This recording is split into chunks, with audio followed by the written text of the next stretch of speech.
Our videos for today is bibili tayo ng 1 kilong chicken ngayon guys, mga bay. Siyempre ganun ang gagawin natin mga bay, sugasan muna natin ng maigi. Siyempre tanggalin muna natin yung medyo malapot-lapot dito sa manok, di ba? Kaya pakahugas natin ng maigi, baka mayroon pa mga dumi pang nakasiksik dyan. Hindi kasi natin alam sa nabilan natin na mayroong mga dumadapo mga langaw, di ba? So pagkatapos mo dyan mga bay, sa paghugas ng manok ng maigi, ayan. So chop-chopin mo na yung mga lamas ba? Yung tamang chop-chop lang, yung gusto mo ayon sa gusto mo. Ako kasi pag nagluluto ako ng adobong manik, mga bay, ito lang kasimple. Hindi ako na maghahanap pa ng ano-ano pang mga ilalagay dito mga bay. At siyempre mga bay, para mas maganda talaga at maganda ang result ng niluto mo, kailangan mo talagang kumusin yan ng asin ang manok para mawala yung ano mga bay, para mawala yung langsa talaga at mawala yung laway-laway, di ba? At ito na mga bay, so kailangan na nating lagyan ng mantika yung kawali para maggisa na tayo ng mga sangkap. At siyempre ito ilalagay na natin yung bawang at sunod-sunod mo nang ilagay lahat. Kung gusto mo ilagay mo na lahat pati sarili mo, ganun kadali.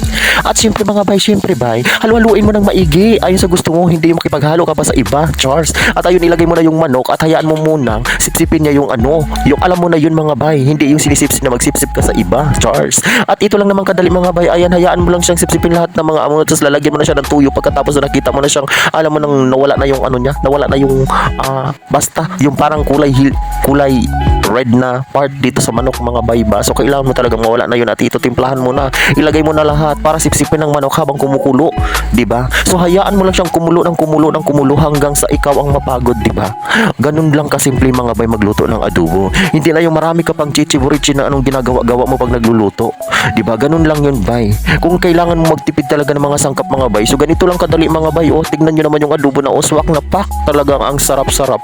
Dahil nanonood diyan mga bay, yung lasa talaga. Yung alam mo bay, pag kumakain ka ng ganitong luto mga bay, so mapaparami ka talaga ng kain nito. O mauubos talaga yung isang kaldero na kanin mo talaga.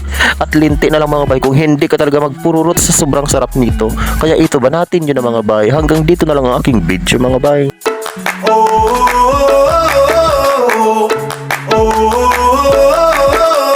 Tell me what it takes to get you feeling alive. Tell me how to show you it's a beautiful